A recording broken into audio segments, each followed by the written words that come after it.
Before the lie was told,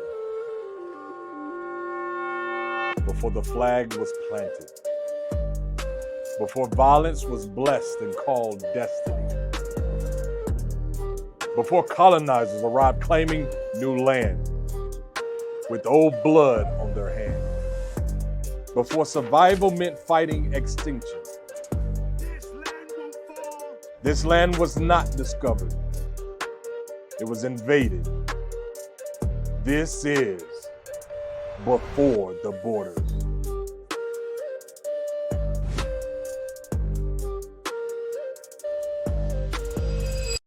A treaty is not a suggestion. It is a binding agreement between sovereign nations. USA, the good old USA,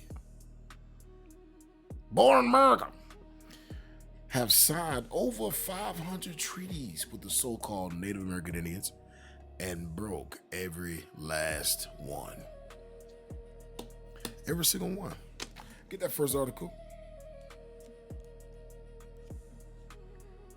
Every single one. Let's get that first article. What's this? Because America got beef with Iran, but America has done worse than Iran. Has done worse than the countries in the Middle East. They got y'all thinking that Iran is the enemy, Islam is the enemy, Iraq is the enemy. They got you thinking that America is where God resides. But watch this. Watch this. So this is government treaties with Native Americans, a history of broken promises. We're going to read this article here. Prior to and during the American Revolution, the 13 colonies comprising the fledgling United States found themselves surrounded by British military forts and various tribes lending their support to the British Crown due to trade relations and other factors. We're going to jump down because a lot of that stuff is boo-boo. We're going to jump down to the second paragraph. The U.S. government has, over the centuries, negotiated and signed hundreds of treaties with the Native American tribes. In the period from 1770 to 1870, about 370 different treaties were ratified and signed, with the exception of the 18 treaties of California between 1851 and 52. These treaties were based on many complex issues, with the goal of taking land from those tribes by force or other means. This is your America. This is America. This is your US of A. Good old America.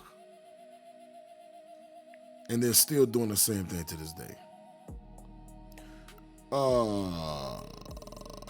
The only legal instrument that the federal government had to quiet the aboriginal title to those lands by either force or other means was through treaty. In some cases, the treaties were disguised under the heading of peace and friendship. Don't that sound familiar? The treaties were disguised under peace and friendship. That's why God says don't trust them. We're going to read that.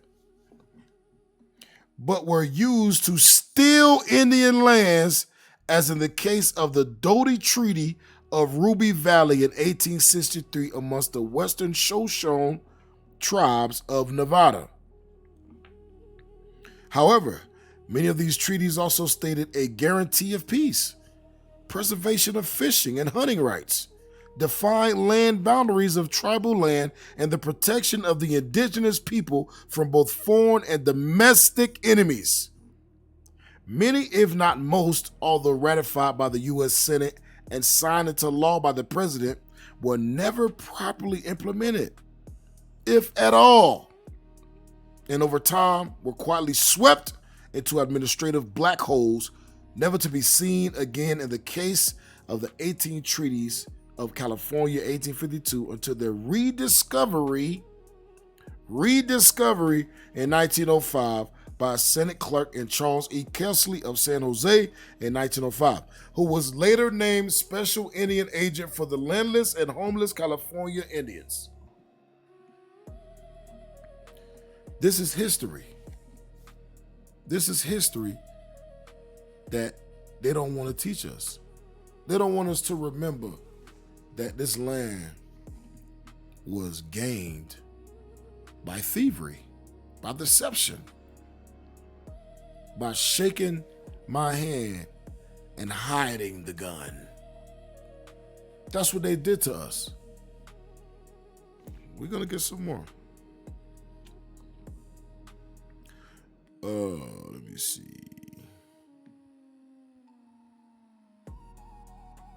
Why did it happen? Why did it happen? Over these past 2 centuries, it has been easy to simply dismiss the rights of Native American nations as a sign of the prevailing attitudes of those times when Indians were considered non-citizens, or who were barely entitled only to what the white man gave them as compensation for the theft of their lands. Let's read the Bible. We're going to go to the book of Psalms, chapter 55 and verse 21. We'll read verse 20. He had put forth his hands against such as be at peace with him. He had broken his covenant. Who is this talking about? This is talking about the white man. Yes, you are in the Bible. But guess what? There is no good promises for you. The promises that got your name on it, watch this, the treaties that got your name on it involves your destruction. Involves you being put vengeance on for what you did to God's people. Because the Native American Indians are God's people. Verse 21. The words of his mouth were smoother than butter. Smoother than butter. You know what that means? I'm going to write a treaty to make you feel safe, to make you feel comfortable. And then I'm going to kill you and steal the land. And then say, oh, they were savages anyway. They didn't have God. They didn't have structure. They don't know what education is. We have to conquer them. I'm going to tell you something. I did a show 2 weeks ago about how the Pope signed a papal bull allowing the conquistadors and the Spaniards to come to this side of the world in which God calls Osiris and conquer the Native American Indians by means of religion. Catholicism is a weapon. You know, I tried to share that video on TikTok and I got told that this goes against their guidelines.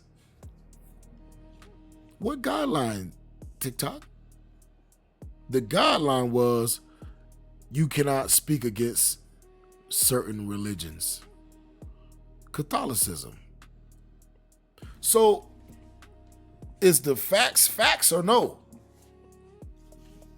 Because the proof is in the pudding.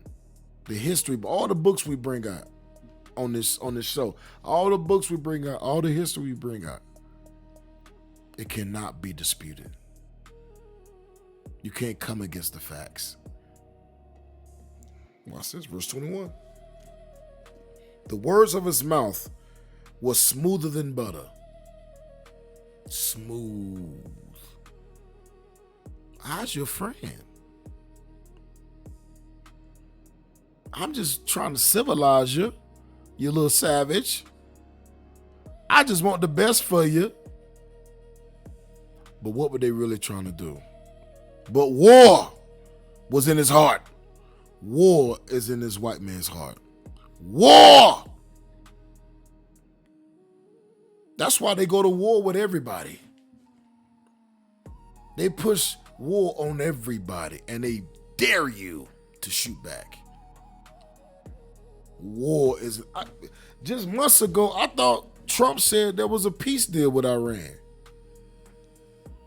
I thought there was peace deals all over the place. And now you bombing them?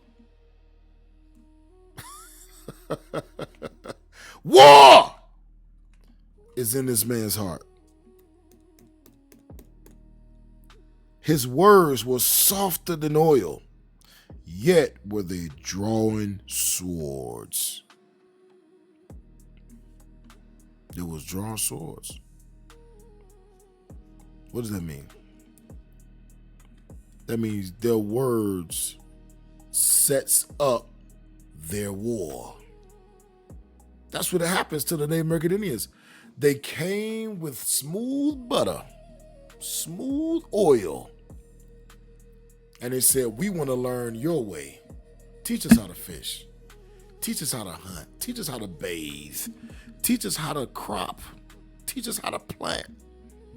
Teach us what not to eat. What do we eat? But what were they really trying to do? They was trying to learn ways to kill you. That's why they brought, smallpox. Put it in the blankets. They got close, and that's what they did. And that's what they're still doing today. Let's go to Sirach chapter 12. Let's go to Sirach chapter 12. I met this one dude. He hate black people. He a Native American Indian. He hates black people. I wish I knew his name. I forgot his name. But he's on here. He hates black people. Every live, the only thing he's talking about is black. He got something called blackwashing. I said, what the heck is that? What the heck is blackwashing? That black people believe they everybody. I said, what? That's how you know he love the white man. He loves the white man and hate his own people. This Sirach, chapter 12, verse 10. This is what God says. Never trust thine enemy, for like as iron rusted, so is his wickedness. Who's our enemy? The other nations. And who's the number one enemy of Israel? The white man, who God calls Esau, Edom, Idumeum. They're number one. The things they've done to God's people, there will be payback. Not by us. There will be payback by the black Messiah, Jesus the Christ. Watch this, verse 11. Though he humble himself and go crouching, yet take good heed and beware of him.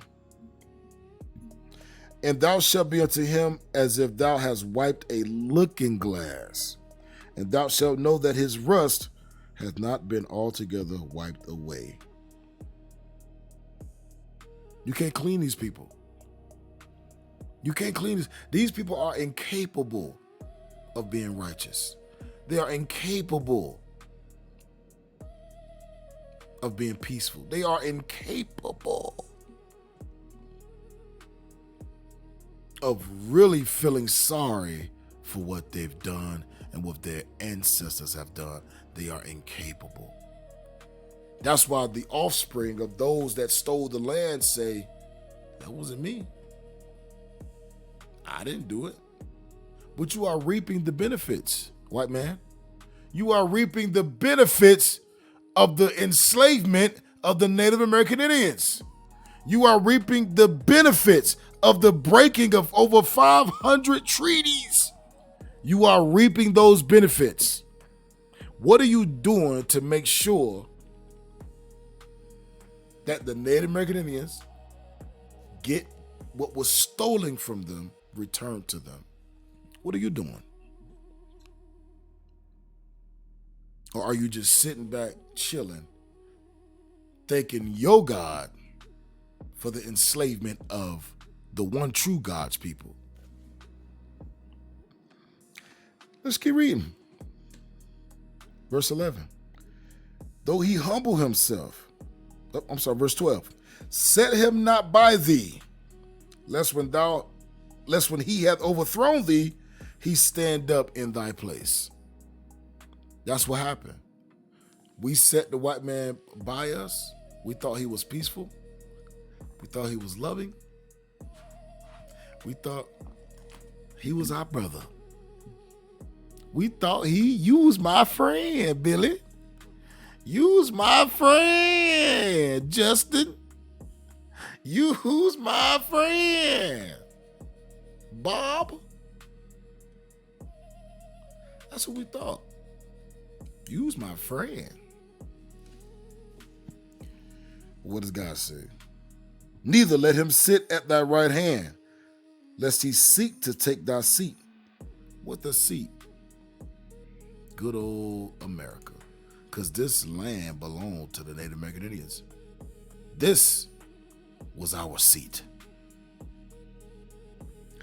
And thou at the last remember my words and be pricked therewith.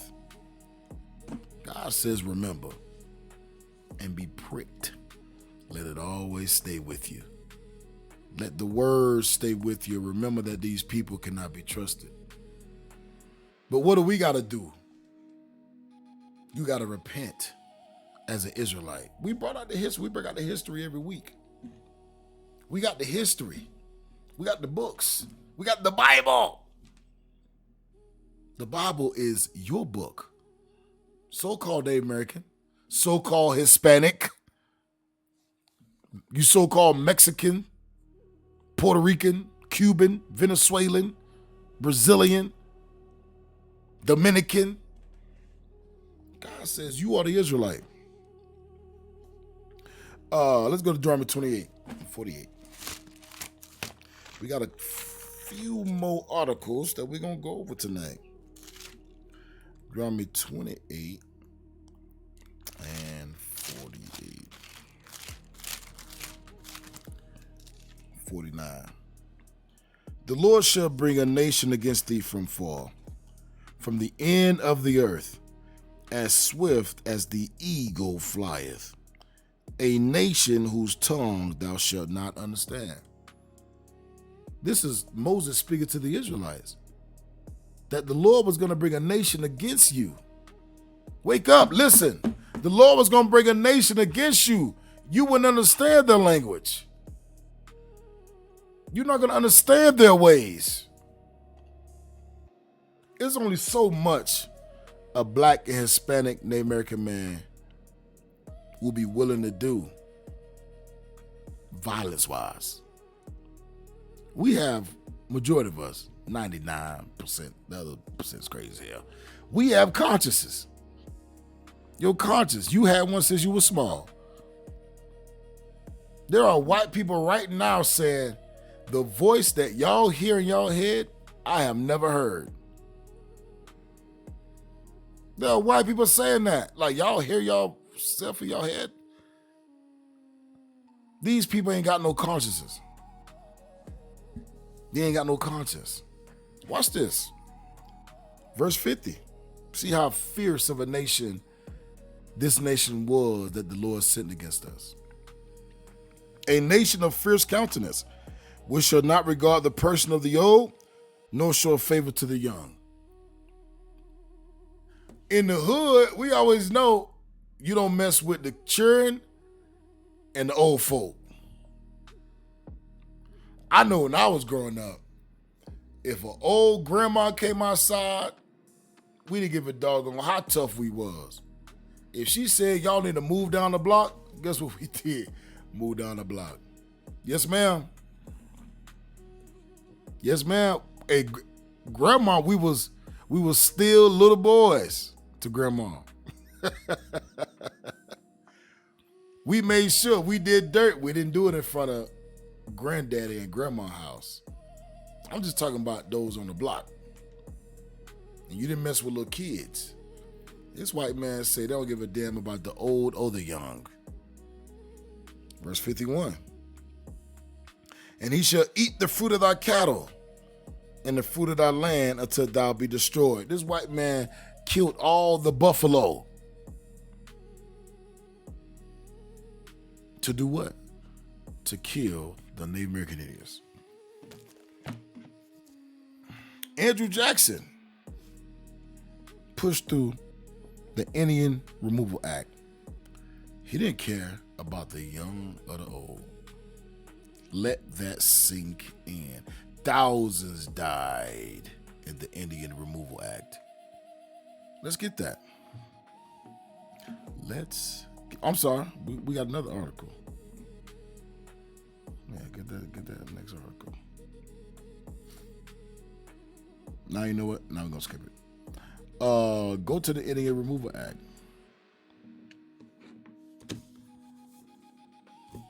And we're gonna go all the way down. Background, history of European cultural assimilation in the New World.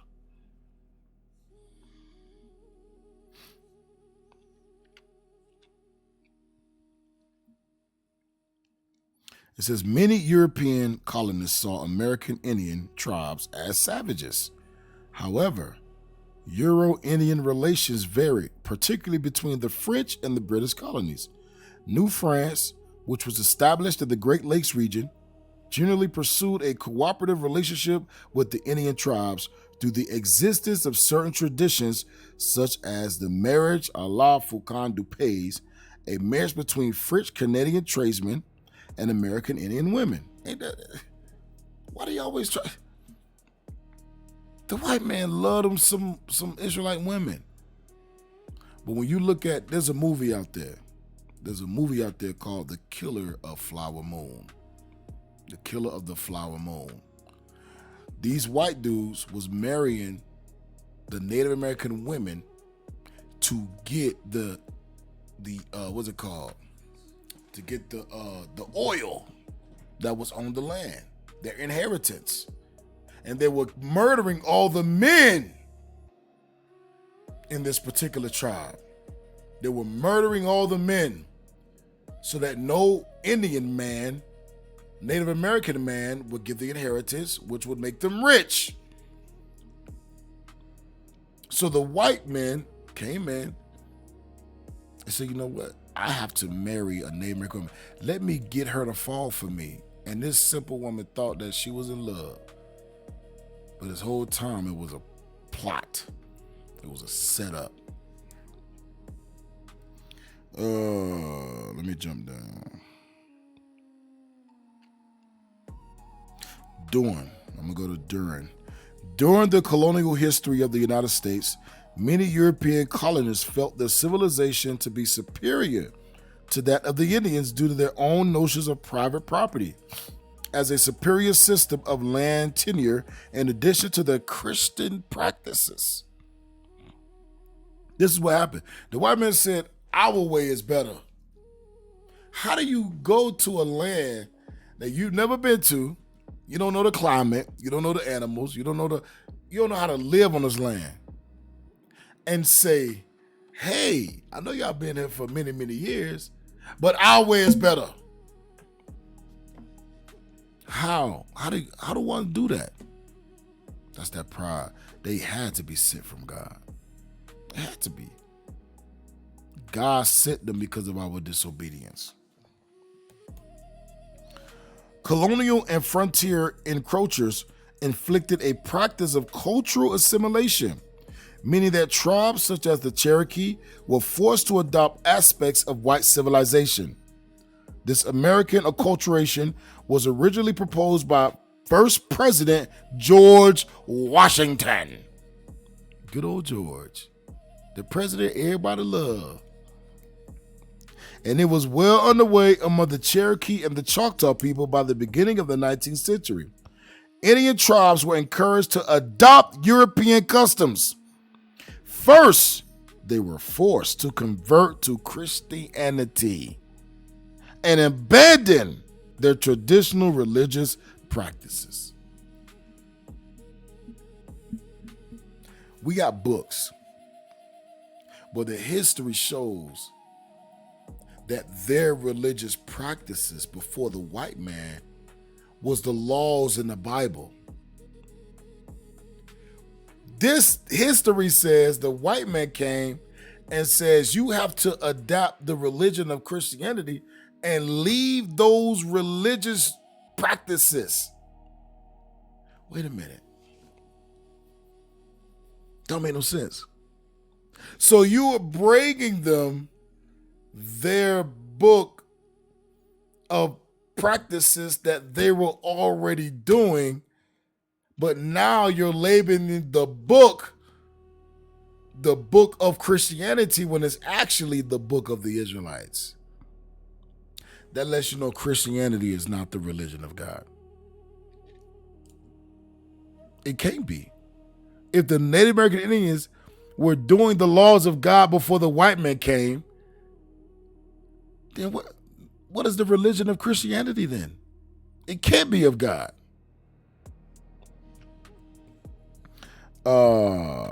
First, they were forced to convert to Christianity and abandon their traditional religious practices. They were required to learn to speak and read English, although there was interest in creating and writing and printing system for a few native languages, especially Cherokee, exemplified by Sequoia's Cherokee syllabary. I hope I said that right. The American Indians also had to adopt white settler values, such as monogamous marriage, and abetted the ideal of non-marital sex. That's false. We read books about how the Native Americans, they believed in marriage. They believe in weddings. They believe in one wife. We have the books on that. Don't be confused.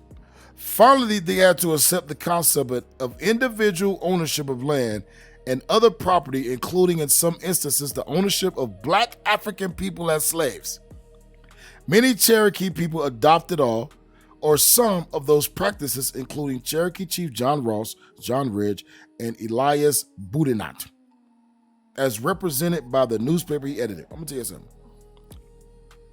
The majority of Native American Indians,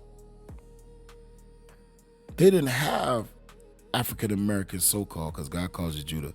They didn't have African Americans in chattel slavery. The majority of them was giving their daughters to them because they understood who they were.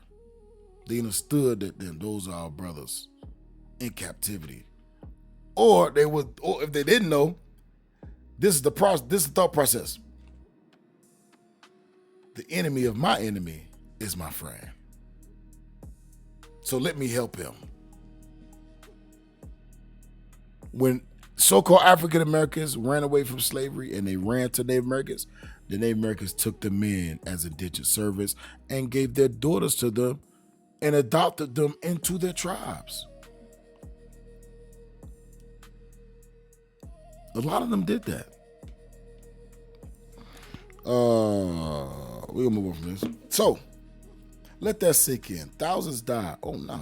Wait a minute. I almost got lost at the sauce here. We gotta go to the good part. Here we go. Andrew Jackson. Andrew Jackson sought to renew a policy of political and military action for the removal of natives from these lands and worked toward enacting a law for Indian removal. In his 1829 State of the Union address, Jackson called for the Indian removal. The Indian Removal Act was put in place to annex native land and then transfer that ownership to southern states, especially Georgia. The act was passed in 1830, although dialogue had been ongoing since 1802 between Georgia and the federal government concerning the possibility of such an act. Ethan Davis states that the federal government had promised Georgia that it would extinguish Indian title within the state's borders by purchase as soon as such purchase could be made upon reasonable terms. It was like, yeah, we got you. We're going to take the land. We're going to take the land. Just give us time. That's what they told Georgia. As time passed, southern states began to speed up the expulsions by claiming that the deal between Georgia and the federal government was invalid and that southern states could pass laws extinguishing Indian title themselves. In response, the federal government passed the Indian Removal Act on May 28, 1830, in which President Jackson agreed to divide the United States territory west of the Mississippi River into districts for tribes to replace the land from which they were removed. This is your government. This is your good old US of A. We ain't talk about Germany. We ain't talk about Hitler. We talk about America. In the 1823 case of Johnson versus McIntosh, the United States Supreme Court handed down a decision stating that Indians could occupy and control lands within the United States, but could not hold title to those lands. That makes no sense. You can drive a car, but you can't have the title to the car. You could buy a house, but you can't own the deed. That made no sense. The American government said Native American Indians can occupy land, but could not hold title to those lands. That makes no sense. That makes no sense. I mean, you can live there, but I can always remove you.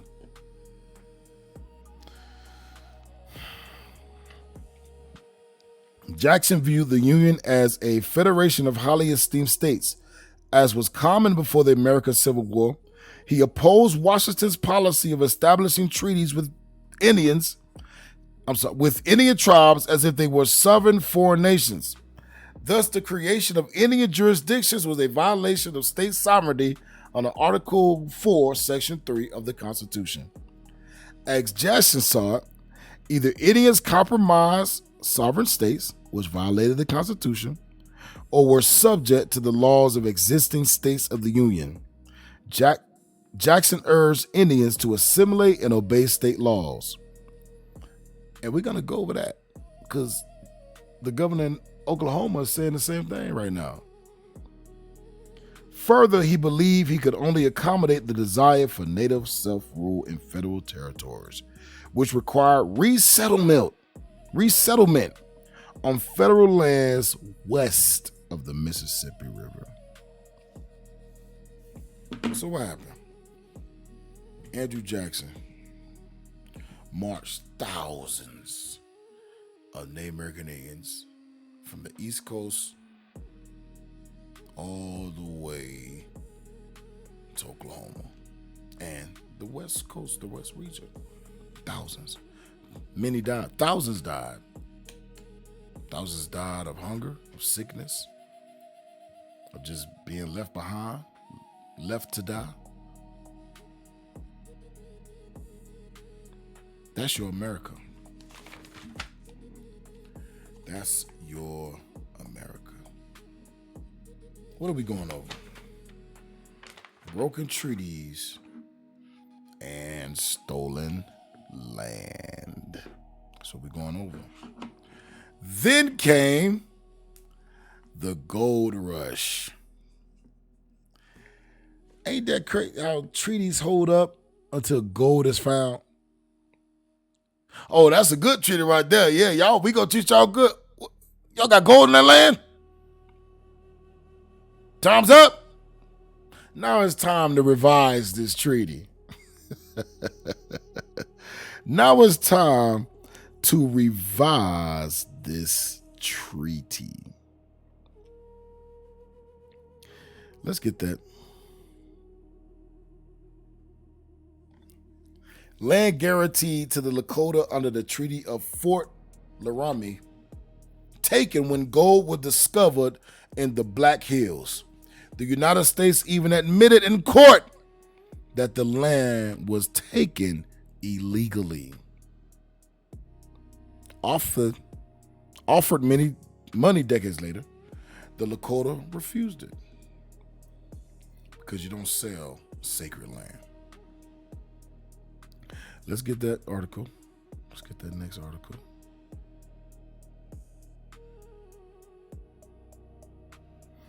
National Archives, Treaty of Fort Laramie. I'll try to, I don't want to read the whole thing, but we'll get to the point.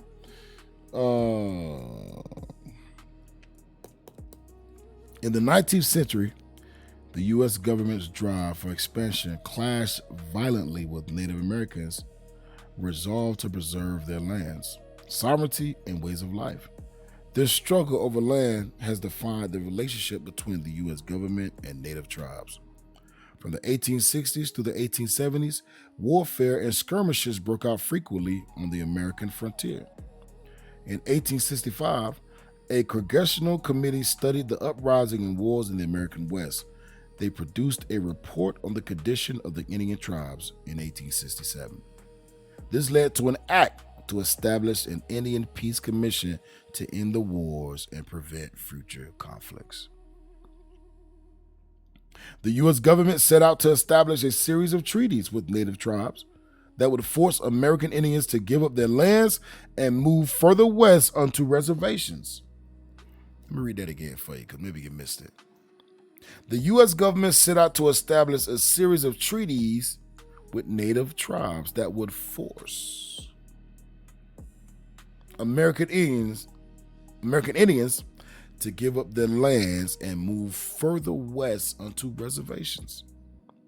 In the spring of 1868, a conference was held at Fort Laramie in present-day Wyoming, which resulted in a treaty with the Sioux, Brule, Oklala, I can't see none of these tribes, but these tribes, and the Arapaho. The goal of the treaty was to bring peace between white settlers and the tribes, who agreed to relocate to the Black Hills in the Dakota Territory. All the tribes involved gave up many thousands of acres of land that had been promised in earlier treaties. You know something? I gave up thousands of acres that you promised me. Now I gotta leave. What's this? All the tribes involved gave up many thousands of acres of land that had been promised in earlier treaties, but retained hunting and fishing rights in their older territory. They also agreed not to attack railroads or settlers. In exchange, the U.S. government established the Great Sioux Reservation, consisting of a large portion of the western half of what is now the state of South Dakota, including the Black Hills, which are sacred to the Sioux people. Though the reservation land was set aside for exclusive use by the Sioux people, in 1874, General George A. Custer led an expedition into the Black Hills, accompanied by miners who were seeking gold. So this General Custer, he was in the wrong here. This was illegal. But watch this. Once gold was found in the Black Hills, miners were soon moving onto the Sioux hunting grounds and demanding protection from the U.S. Army. Soon the Army was ordered to move against wandering bands of Sioux hunting of the range in accordance with their treaty rights. Mind you, the treaty stated that the Sioux can hunt on this land. This is their land. Once they found gold, the U.S. Army now declared, you can no longer hunt on this land.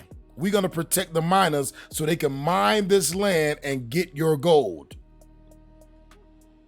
And what was the U.S. Army doing? They were murdering the Native American Indians, the Sioux. They were murdering them for doing something that you gave them the right to do. In 1876, Custer leading an army detachment encounter an encampment of Sioux and Cheyenne at the Little Bighorn River. Custer's detachment was annihilated, but the United States would continue its battle against the Sioux tribe and the Black Hills until the government confiscated the land in 1877. To this day, ownership of the Black Hills remains the subject of a legal dispute between the U.S. government and the Sioux Nation. America celebrates freedom every July. Fireworks, flags, speeches about liberty. Liberty built on 500 broken treaties. Ain't that something? Liberty built on fraud. Liberty built on corruption. Liberty built on lies, deception. Liberty built on blood. Liberty built on war. And then America says, we are the good guys. America says, we are the good guys.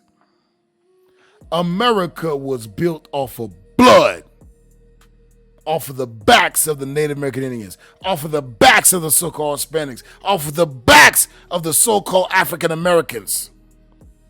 America was built off of blood,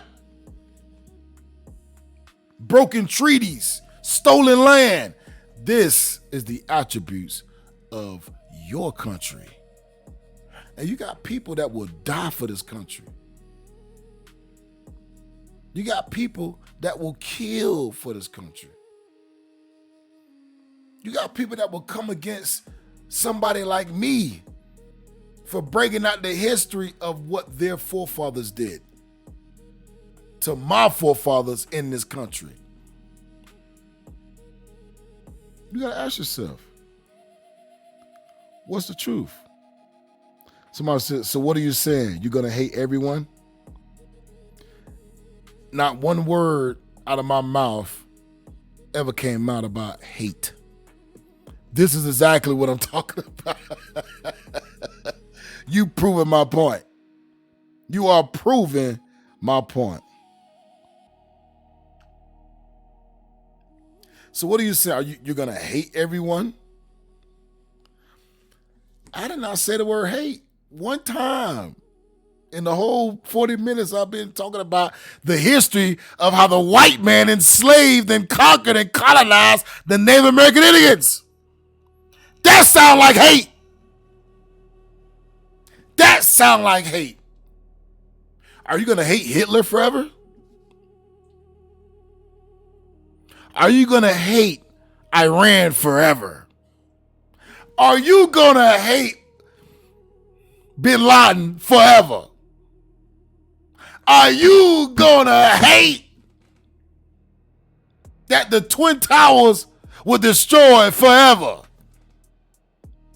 That sound like hate. That sound like hate. That sound like hate. They say when we get attacked by a foreign country, everyone's going to have to come together.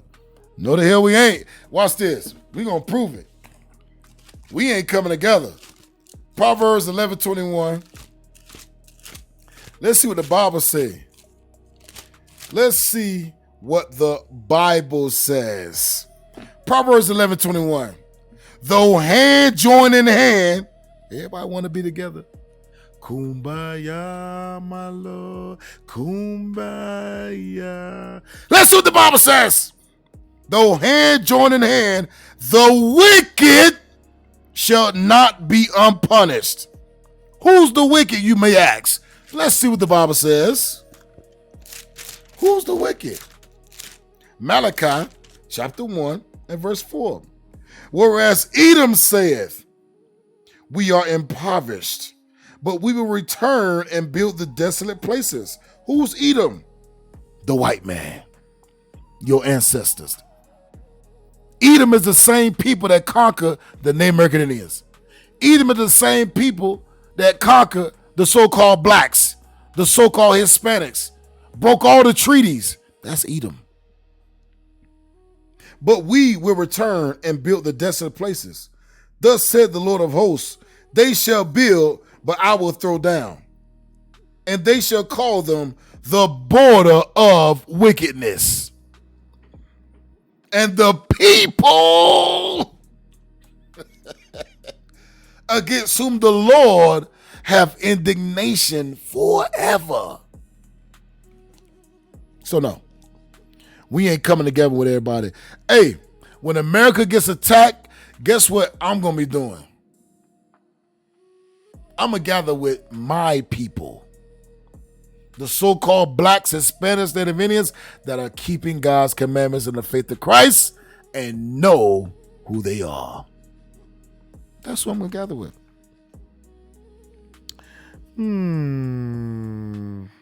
Anything else? Anything else? Nothing? Yeah, I could do this all night. Eric C. Huh? How come I can't see that? Which Bible? King James Version. King James Version Bible. The same Bible that you read in your Catholicism church, in your Baptist, your Pentecostal, the same Bible. I can do the same as you're doing. Hey, well, you should do it. You should tell the truth about your people. I don't know if you white or not. Is this a white person? This an Edomite? Hey, you should do this. This is the thing. This is the thing. Get 1 John 4:20. This is the thing, man. See, I wasn't going to do this. I wasn't going to do this, bro. I wasn't going to do this. Watch this. 1 John 4:20. You said I could do the same as you're doing, but I choose the better path. So my path is evil.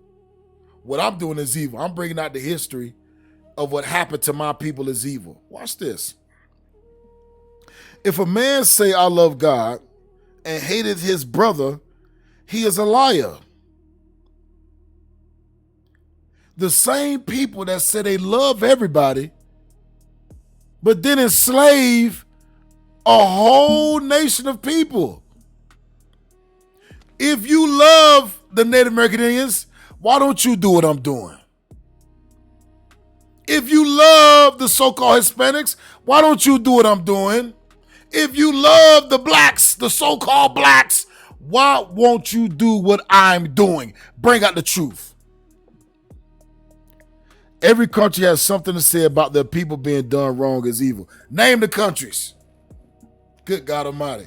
I can go all night. Give me Daniel chapter 9. I can go all night. I ain't gonna go all night though. I ain't entertain this. I'm not gonna entertain this just for a little bit. You say every country can name something that was done to their people.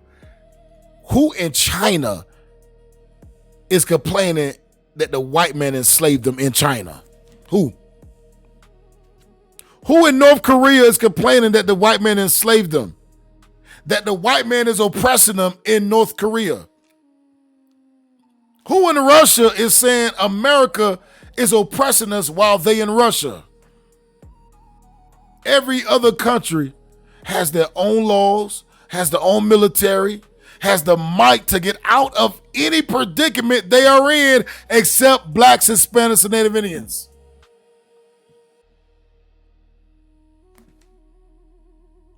What bomb the black man got?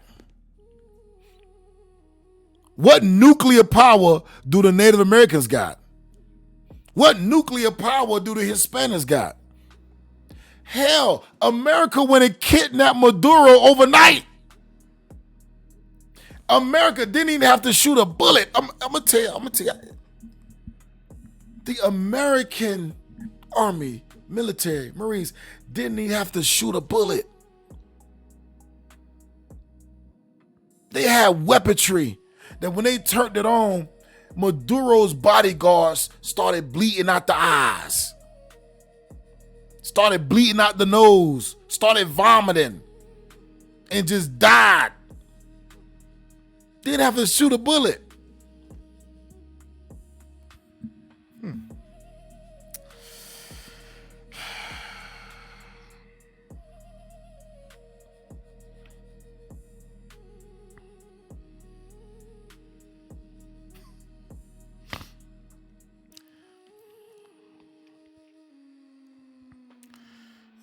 Whatever. Do you have the one bomb that controls and helps you guys live to society? Don't know what that means. Now I don't know what you're talking about now. Yeah, what? Man, I'm going to get cut. I'm sure of my logic. What does that mean? I'm moving on. I don't know, I even entertained you. Daniel chapter 9. Nope, I don't want that yet. Because I said I was going to end with that. I don't want that yet. 1 John 2 and 9. 1 John 2 and 9. All right, Eric. I appreciate you joining the live. Keep commenting. But you don't know what you're talking about. You know what you're talking about. Watch this. I'm going to help y'all on something. There are always two sides to a story, right? They say, oh, well, America's the good guys. But when you go outside of America, every single country deems America the bad guys. So who's right and who's wrong? How does every country deems America the bad guys? How? When you study World War II, what was that, World War II with Germany? Or was that World War II? When you study that, they say, well, Hitler was the bad guy. Hitler was trying to clean his country up. Hitler said the so-called Jews, so-called, because they're not the real Jews, they was bringing all types of fornication and lasciviousness and homosexuality into the country. Hitler said no more. Hitler said he believed that he was doing the work of God. So who was wrong? Who was right?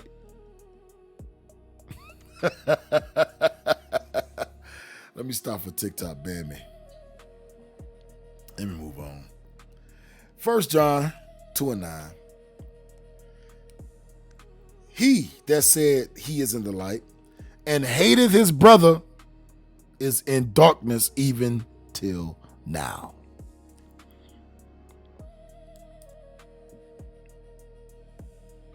The things that the white man did to the Native American Indians, that was the epitome of hate. That was the, I hate to put it, the purity of what hate looks like. Can you at least acknowledge that? Can you at least acknowledge that?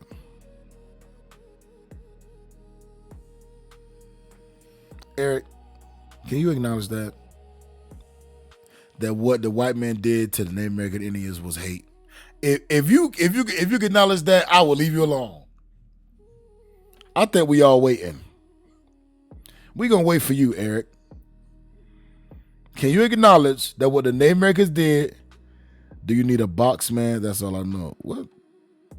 Is this a bot? Do you need a box? Yes, I do got a YouTube channel. Before the Borders. YouTube. Eric, can you acknowledge? Can you please acknowledge? Tell the truth, shame the devil. Tell the truth, shame your father. Can you acknowledge 1/8 Mohawk Indian? You saying you're 1/8 Mohawk Indian? Is this a woman or a man? You say you 1/8 Mohawk Indian? 1/8? Talk about a drop that fall from the vessel. Eric, can you acknowledge that what the white man did to the Native American Indians was wrong. Can you acknowledge that? We're gonna wait. All you got, I just need a yes or no. Oh, I think they left. I think she left, or he left, or they left, or who knows these days.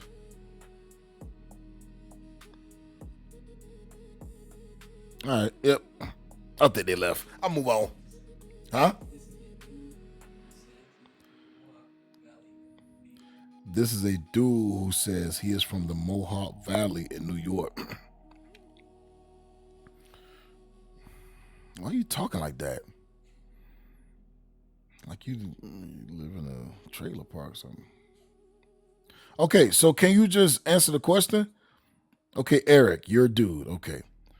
You live in Mohawk Valley in New York. Can you just answer the question? What the white man did to Native American Indians, was it right or was it wrong?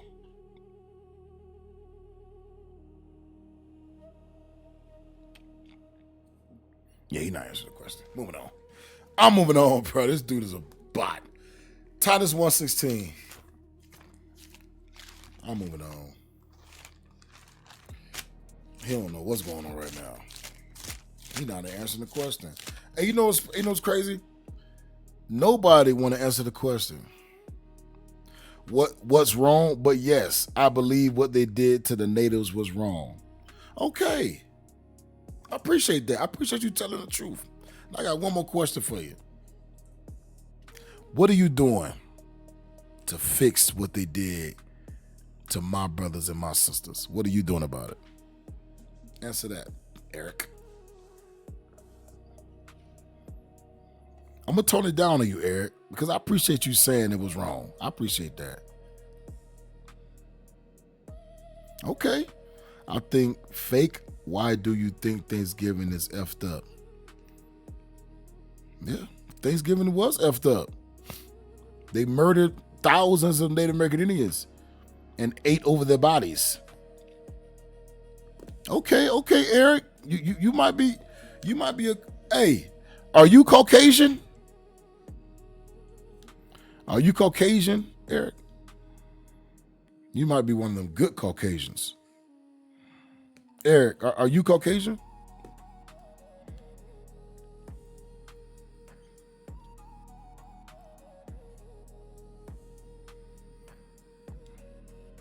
I think we all want to know. Yes, I'm Czech Irish Indian. What does that mean, Czech Irish Indian? Are you Native American or are you Caucasian? Why are you not answering the question just straight up? You adding stuff in there. Come on, Eric, man. I'm starting to like you, man. Come on. Are you Irish or Native American?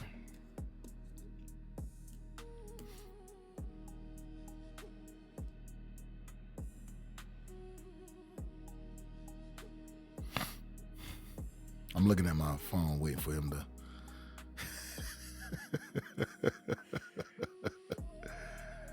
Oh, but come on, Ariel. Don't take that long to type that.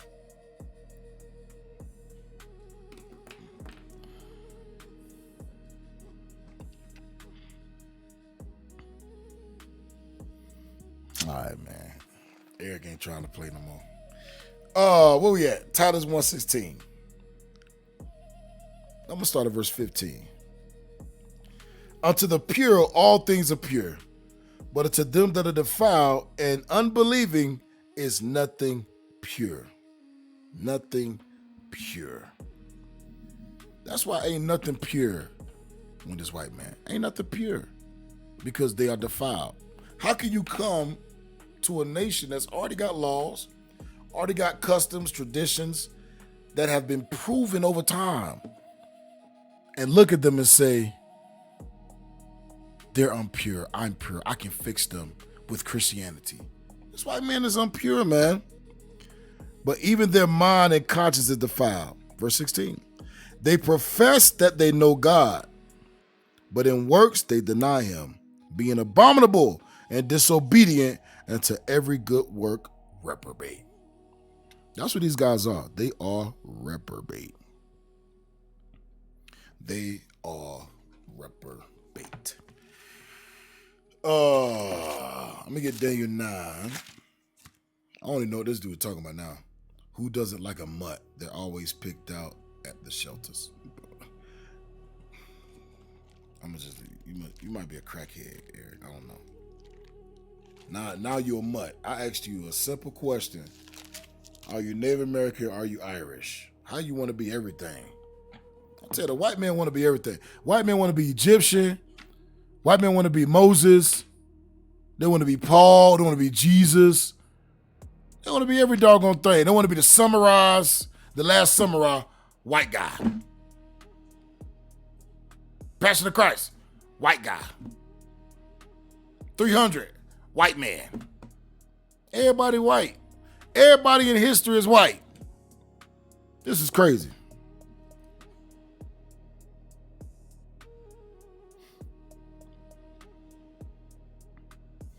Yeah, I don't think this dude. I think this is like somebody from probably China or something. Cause your English. Hey, I thought my English was bad. The way you are formulating these sentences are horrible. The way I'm everything, you get a stupid question. Do you get it educated? Answer. What the hell are you talking about? This gotta be like a Down syndrome Irish man. All right, I'm moving on. Sorry. Daniel 9 of 12, man. Daniel 9 of 12. He hath confirmed his words which he spake against us and against our judges that judged us, by bringing upon us a great evil. For under the whole heaven have not been done as hath been done upon Jerusalem. What does it mean? This means that what happened to the Native American Indians didn't happen to no other people on the planet. What happened to the so-called Hispanics, what happened to the so-called blacks, didn't happen to no other people on the planet, letting you know that you are actually God's people. God says only the Israelites would go through this. That lets you know who are the Israelites. You know them by the signs, like you read in Deuteronomy, the 28th chapter. The signs will tell you who they are. Their captivity will tell you. Their oppression will let you know who they are. Last script, Hosea 1.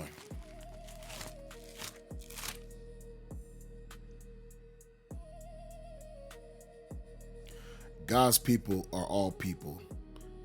It's their heart condition. You got a heart condition? You need to go to the doctor. They say it's their heart condition. That sounds like a disease. That's how you got heart disease, bruh. Say 1 in 10, man. You got heart disease. I got a big heart. Yeah, that's a disease. Your heart ain't supposed to be big. That's that's an abnormal heart. When people say, I got a big heart. Yeah, that's an abnormality. That's a disease. You need to go to the doctor, get that checked out. You ain't supposed to, your heart ain't supposed to be over too big. Your heart too big. That's why you're dying. Anyway, moving on. Hosea 1 and 10. Yet the number of the children of Israel shall be as the sand of the sea, which cannot be measured nor numbered. And it shall come to pass, it was talking about the Israelites, it shall come to pass that in the place where it was said unto them, you are not my people. What was that said? Right here in America. When the conquistadors and the Spaniards touched down on the shores of Arsareth, they said, these are not God's people. We're going to convert them to Catholicism. We're going to turn them into pagans. That's what they did. That's what they did. Yea, ye are not my people. There it shall be said unto them, ye are the sons of the living God. Ye are the sons of the living God. That's who you are. You so-called Native American Indians, ye are the sons of the living God. That's who you are. You so-called Hispanics, ye are the sons of the living God. Somebody say, what is Arsareth? Go back and watch our last video. God called this place Arsareth in 2 Ezra, the 13th chapter. He said this is where the 10 tribes would be. Before there were states, before there were lines on maps, before the borders, there were nations, and we are still here. This is before the borders, and the remnant